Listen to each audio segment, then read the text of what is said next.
continuing on about oppression, one of the principles we believe here is that we all participate in cycle of oppression in one way or another. Um, the norms and culture of a society is created by the actions and behaviors of that society, right? So, in one way or another, we all are kind of part of that process. Um, I think that's important to recognize. Uh, Social change is a long process. Oppression impacts us all, um, and we are all vulnerable to bias as well.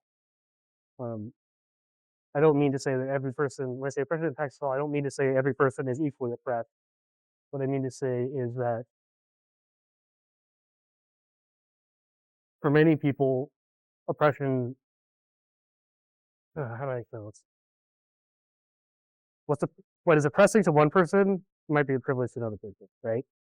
Um, so it impacts us. It's like I say that as kind of a counter to like the commonly white people will be like, why does this matter to you? Well, because you directly benefit from it, right?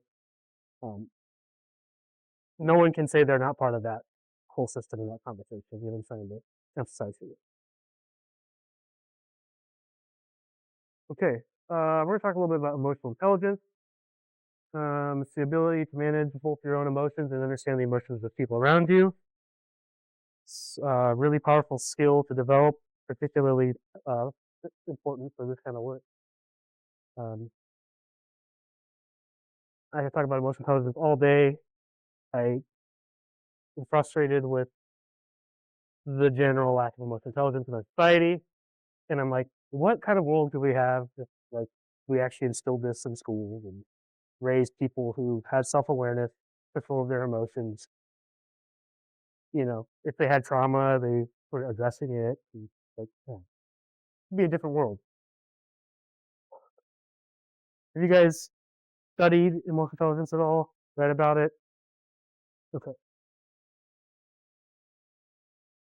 Um, Typically, these are the components of it: self-awareness, empathy, motivation, self-regulation, and social skills.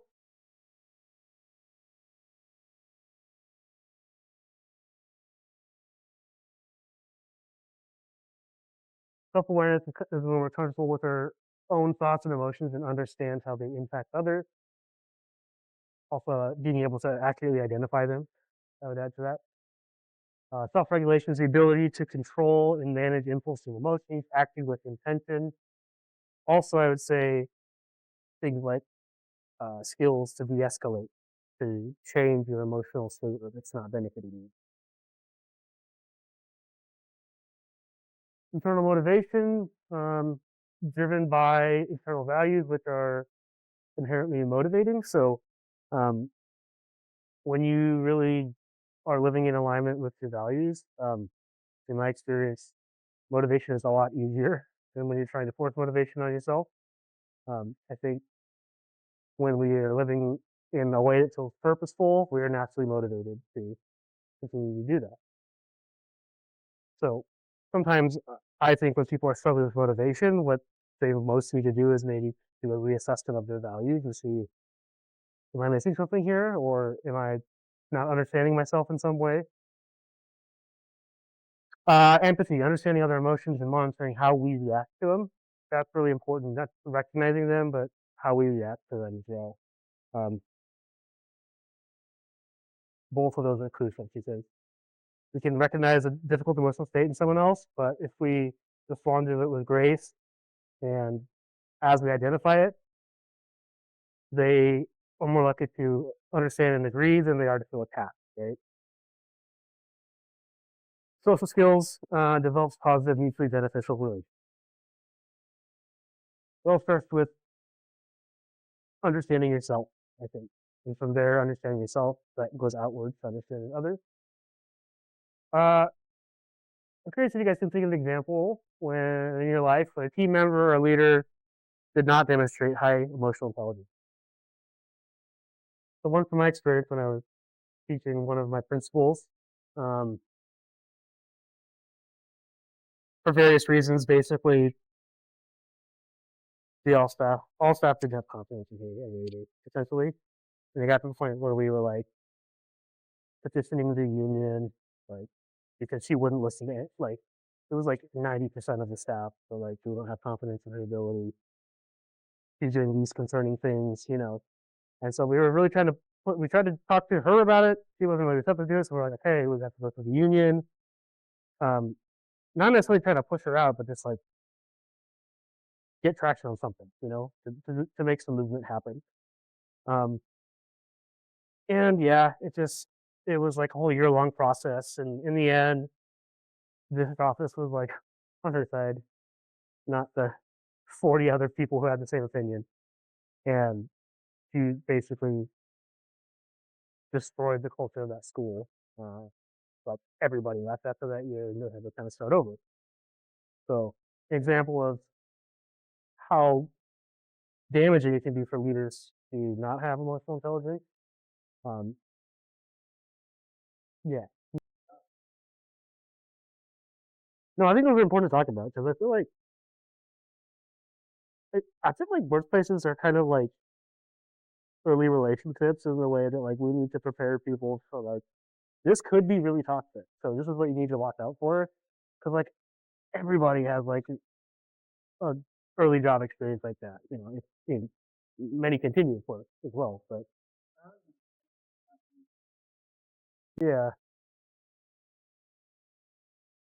can you guys think of a counterexample from where a leader or team member? Oh, I still think not, but where they did a good job showing emotional intelligence, supporting others. Well, no, that's going to cause conflict, right? Yeah. Well, it shows that this person believed like in the other guy's ability to respectfully discuss conflict, and you know, whereas the typical response is like fear about how it's going to get out of control. Right? There's trust that like it's not going to go that way. Mm-hmm. I think no, it's literally yeah. I mean that's true in general. Most people, I think, just the average person is not very good at just receiving criticism. It doesn't, even if it's delivered in a tactful way and it's not unkind, most people are automatically defensive, right? I was that way for a long time when I tried it, when I receive a criticism, especially if I have like a response to it, I'm like, is there some truth to that? I try to really consider that because, I think I know myself pretty well, but I don't see how I present myself to other people. So,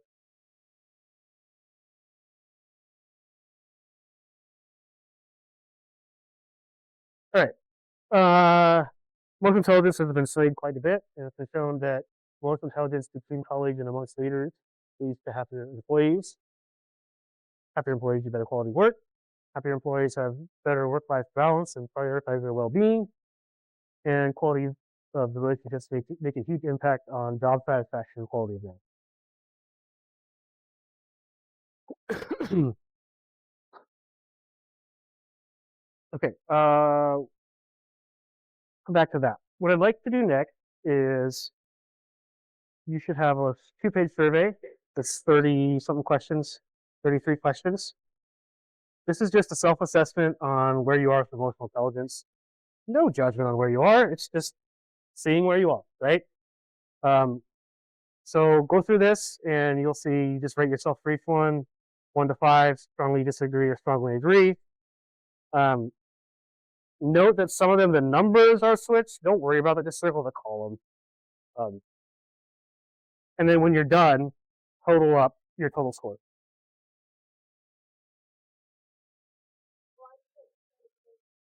Right, right. So, as you finish up, um, I will start here, just kind of see where we are. And then all these lines, all this information is from the large study that they did with this. It says, anyways, they did a study on this with like thousands of customers, right? And so based off of those results, they came up with these numbers. The overall mean being 124. Most people will be between one standard deviation either way. Interestingly, women on average have about 6 points higher. So yeah, just see where you are. And uh, I mean, none of us are going to be up here, right? So I think this is a great tool for increasing your emotional intelligence. Like if you can look at this and see, well, what are the things that I'm not didn't score high in, right? And I mean, you don't have to feel bad about yourself for that, but that's like, oh, that's something I can work on, right? And I think if we're kind of oriented towards growth, that's a great way we can do that. And I'm hopeful with time. I'm going to ask the whole organization to do this because I think that would be really good data to have. And I'm hopeful with time and staff development and stuff that on average we're going to trend upwards, right? Um, that's my goal. You know, I don't have any goal of like we all need to be here or anything. It's just like improvement is improvement, right? Like see where we are, measure it, and then you work to improve it. Any thoughts?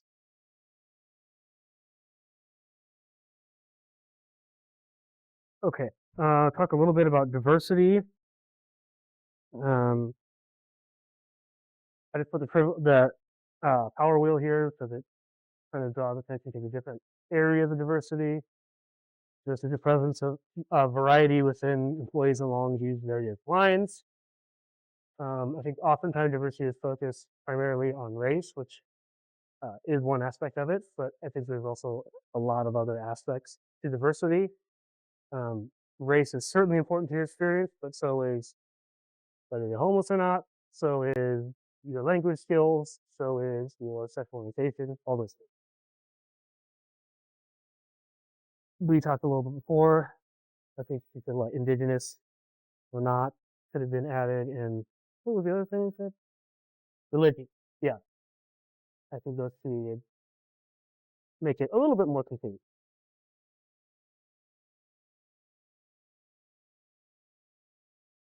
So I think a good goal for our organization is to try to recruit more diverse people, but also even if we're not recruiting employee wise, find ways to get representation and voices from all these different communities. Right? Um, and obviously, we're not going to get exactly one person that falls into every box, but the more we can create spaces for the voices, especially the ones around the edges here, um, I think the more responsive we can be to the needs of whoever walks in the door.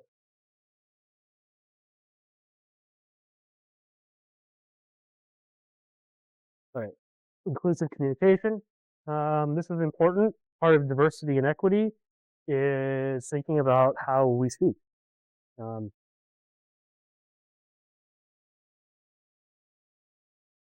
Microaggressions are a thing, right? And I think it's pretty rare, at least where we live here, that people say explicitly racist or explicitly intolerant things, but it's the little microaggression comments, right? That get under people's skin, right? And it's like the assumption of what's behind that, right? So it's important to think about how we speak and how we communicate and how that's going to be seen by other people. Um, One thing question to ask yourself is, are you being inclusive? This is one way I've done it like 10 times today. I know it's a problem. I say guys all the time, right? And that some people don't like that because I use it in a gender neutral way, but not everyone sees it that way, right? So it's worth considering is the language you're using to be inclusive? Are you talking about people's significant others? Is there something that you're a heterosexual married couple, right? Or is it a discussion of, same-sex couples or a heterosexual couple that's long term but not married, right? All these different dynamics that come into place. And so that's really one of the times where I think being open to being criticized is really important because that's one of the ways you're going to come to realize the ways that you're ignorant, right? And we're all prone to that in one way or another. Um, and I think if I hope we can build a culture where that's something that we can do. That like, hey, you're missing this voice, and that's a conversation that can happen respectfully. Because if you know if someone feels attacked, they're not going to listen, right? But I think we can really work together to kind of educate each other, and um, I hope we're all kind of on that same journey together.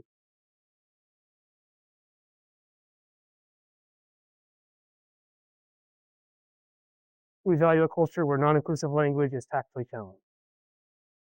So I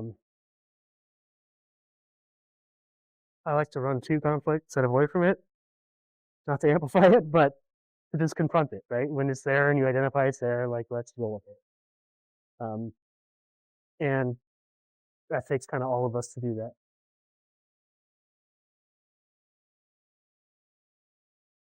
Yes. So they measure response time. Yeah, they'll say there's like four different categories or two sets of categories. So uh like one will be pictures of people and they'll say if this is a black person, push this button. If this is a white person, push this button. Right? You do that, and then it'll say words that have a good connotation, you push this button. Words that have bad connotation, you push that button. Okay, and then it'll say, okay, but now if it's a black person, but good connotation word, you push this button. And they measure the time it takes you to respond. So how much thinking do you have to stop and right? Because you think about it like, oh, this is what I'm supposed to answer, right? And what it shows is pretty much everybody has like, well, that one's on race, but they also have on like disability and language. And they have multiple different ones, and pretty much we all take longer to with the ones that we're socialized to think are, I don't know what the word is, but the ones we're socialized to, the ones that are oppressed in society, I guess would be the way to say it. And it shows also that like you can be like explicitly anti-racist and still like those cognitive biases are still there. You're never going to fully eliminate them, but I think being aware of them is part of the part of growing in that area. Yeah. So if you haven't done that, I encourage it. It's pretty interesting. Um, I think they break it down with like why all demographics do. You just see like what groups are as a whole tend to have a higher response or a higher disparity in response time versus other groups, broken down by gender, stuff like that. So pretty interesting. Yeah. Can you guys think of any other non-inclusive terms? I'll give the example of guys, kind of thing. Can you think of any other terms that are great? A lot of people use that instead of guys. Y'all just isn't natural to me. I mean, didn't grow up saying that, so I forced myself to say it. But yeah, y'all's great. Folks, another one people use quite a bit.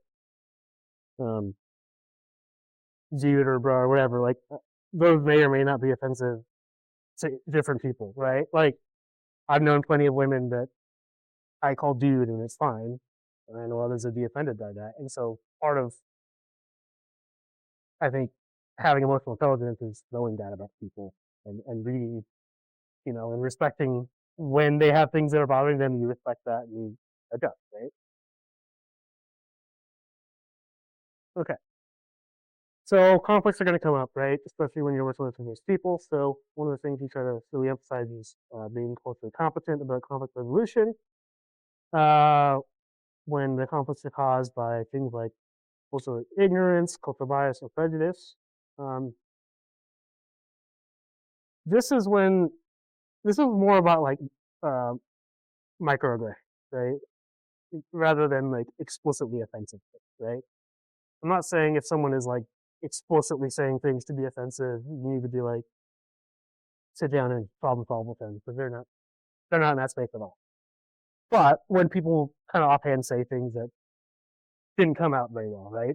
It may not have been what they intended, but it triggers something in you. Um, we really want to make sure that we resolve those conflicts in ways that are accessible to all identities, right? So that give people an opportunity to have a voice, especially the person who is offended, right? And that might be a group discussion. that might be a private conversation, right? But we really got to make an effort when those things happen of like, okay, so you're triggered probably because you feel your voice was silenced in one way or another. How can we make you feel heard, right? And how can we amplify your voice and your perspective in a way that will help? Because it's an opportunity, I think, to educate other people as well. I mean, it's an opportunity to for the person who ever did the offensive thing to hopefully receive that feedback and take it in, right? Like, it's just a part of their lesson, whether they're open to it or not. As far as here, like, we're trying to find people that are that way so that we can allow that to develop and build. And we've, like I said, we've kind of had some bad hires. We've realized this person isn't a great fit for this reason or that reason, or they've realized they're not a great fit for whatever reason. Um, but I think I want to just try and put this out there at the very beginning for new hires and stuff. But, like, if this is something that scares you, like, you might not fit into the culture very well, right? Um, and I don't mean to be like exclude people, but I think it's important to be clear about that because it's really easy to like say all the right things but not follow through with action. And that, in my experience, what happens most places.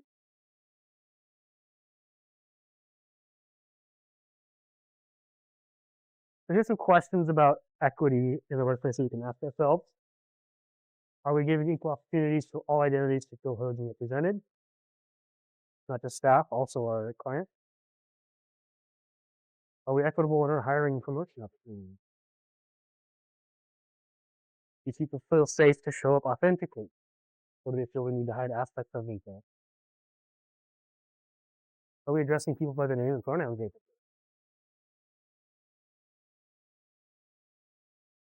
And are we open to being factually challenged on our biases?